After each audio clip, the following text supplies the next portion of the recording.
各位朋友，我自己搞咗20幾年政治組織，86年我有份創辦民協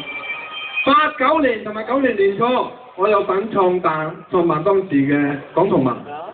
其後港同盟同埋匯點結合組成呢一個嘅民主黨。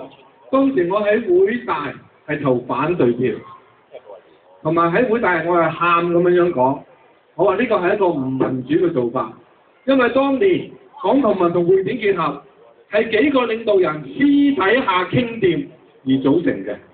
我當時話呢啲黑箱作業嘅做法係絕對冇好結果。睇咗咁多年政黨發展，再睇埋呢個公民黨，公民黨有6個現任立法會議員。我話俾大家聽，6個現任立法會議員冇一個係全職嘅議員。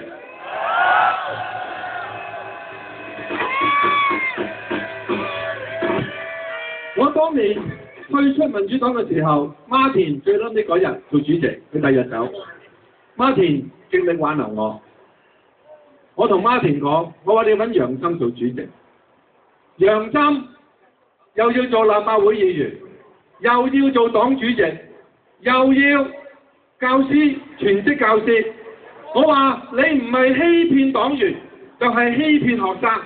你唔係欺騙學生，就係欺騙市民。我話作為一個嘅政治人物，你要領導香港嘅民主運動，你要領導個政黨去推動香港嘅民主運動，你個領導人就要作少少嘅犧牲。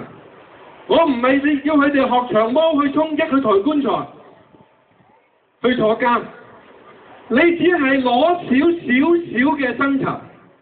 攞5萬幾蚊夠啦，養屋企。但係香港好多嘅民主派發展到今日做咗20年咁滯，佢哋呢一班領導人完全至今仍然係唔願意做呢啲少嘅犧牲。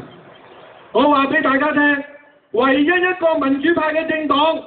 可以做呢一個犧牲，就係社民連。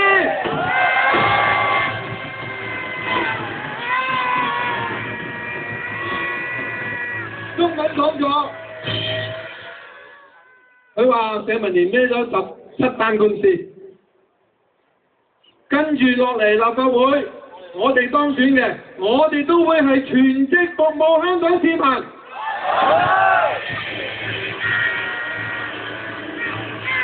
你唔全職服務市民，你喺度開會期間又要覆電話應付你啲客戶，你喺開會期間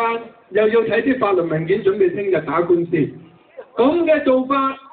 有冇能力代表到香港市民啊？